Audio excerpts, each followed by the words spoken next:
जंगलों के बीच बसा था कालासुरा, एक गांव जिसे लोग शापित मानते थे। वहां जाने वाले कभी लौटकर नहीं आते थे।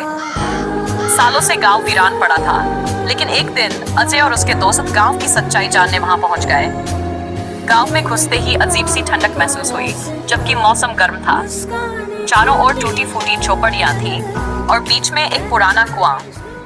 कुएं के पास एक काली चन पर खून से लिखा था, जो यहाँ रुका वह कभी न बचा। रात होते ही अजय और उसके दोस्तों ने वहां डेरा डाल लिया। जैसे ही घड़ी ने 12 बजाए, एक भयानक चीख गूंज उठी। हवा ठहर गई, पेड़ हिलने लगे और अंधेरे से एक काली परछाई निकली। वह परछाई धीरे धीरे इंसानी शक्ल में बदल गई। उसकी आंखें जल रही थीं, चेहरा जला हुआ था और मुंह से खून टपक रहा था। तुम यहाँ नहीं आ सकते, भूतिया आवाज गूंजी। अजय और उसके दोस्त डर के मारे भागने लगे, लेकिन रास्ता बंद हो चुका था।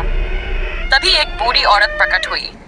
उसने कहा, तुम्हें मरना नहीं चाहते तो मेरी बात सुनो। इस गांव में जो भी रात गुजारता है वह आत्माओं का शिकार बन जाता है। भागो अभी इसी वक्त। अजय ने हिम्मत जुटाकर पूछा, लेकिन ये सब क्यों? बूढ़ी औरत ने कहा, सदियों पहले इस गांव में तांत्रिक कालासुरा ने नरबली देकर अमरता पाने की कोशिश की, लेकिन गांव वालों ने उसे जिंदा जला दिया। मरने से पहले उसने श्राप दिया कि हर पूर्णिमा की रात गांव में आने वाला कोई भी इंसान आत्माओं का ग्रास बनेगा। तभी चारों ओर से काली आकृतियां निकल आई। अजय और उसके दोस्त बदहवास दौड़ पड़े। किसी तरह वे गांव की सीमा पार कर पाए। जैसे ही उन्होंने गांव छोड़ा, सब कुछ सामान्य हो गया।